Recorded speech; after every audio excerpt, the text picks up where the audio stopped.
शक्तीपीठ महामार्गाविरोधात आज कोल्हापूरमध्ये मोर्चा निघतोय। दसरा चौकातून 11 वाजता या सगळ्या मोर्चाला सुरुवात आहे ती होणार आहे। काँग्रेस नेते सतेज पाटील, माजी खासदार राजू शेट्टी यांच्या नेतृत्वामध्ये हा सगळा मोर्चा आहे तो निघणार आहे, ज्यामध्ये 5 ते 6 हजार शेतकरी सहभागी होतील अशा पद्धतीचा अंदाज आहे तो वर्तवला जातो। या मोर्चामध्ये पश्चिम महाराष्ट्रातील महाविकास आघाडीचे बहुतांशी नेते देखील सहभागी होणार आहेत आणि त्यामुळे या मोर्चाच्या निमित्ताने एक मोठा विरोधाचा मेसेज देण्याचा प्रयत्न केला जाणार आहे आणि त्यामुळे एकूणच बघतो या सगळ्या आंदोलनाच्या पार्श्वभूमीवर मोठा पोलीस बंदोबस्त दसरा चौकामध्ये तैनात करण्यात आलेला आहे। मोठा पोलीस फौजफाटा या ठिकाणी आपल्याला बघायला मिळतोय। वरिष्ठ अधिकाऱ्यांकडून या सगळ्या मोर्चाच्या बंदोबस्ताच्या दृष्टीने काही सूचना देखील आता या ठिकाणी देण्यात आलेल्या आहेत, कारण मोर्चाचं जर स्वरूप बघितलं तर ते राज्यव्यापी आहे आणि त्यामुळे कोणताही अनुचित प्रकार घडणार नाही याची खबरदारी घ्या अशा पद्धतीच्या सूचना देखील वरिष्ठ अधिकाऱ्यांनी त्या दिल्याचं आपल्याला बघायला मिळतं आणि त्यामुळे एकूणच आपण बघतोय पुन्हा एकदा या शक्तीपीठ विरोधी महामार्गाच्या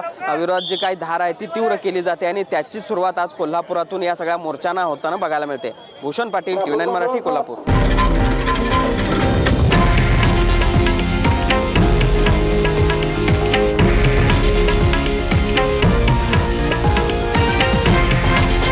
हे आहे देशातील नंबर 1 न्यूज नेटवर्क आणि आपण पाहत आहात TV9 मराठी, एकमेव।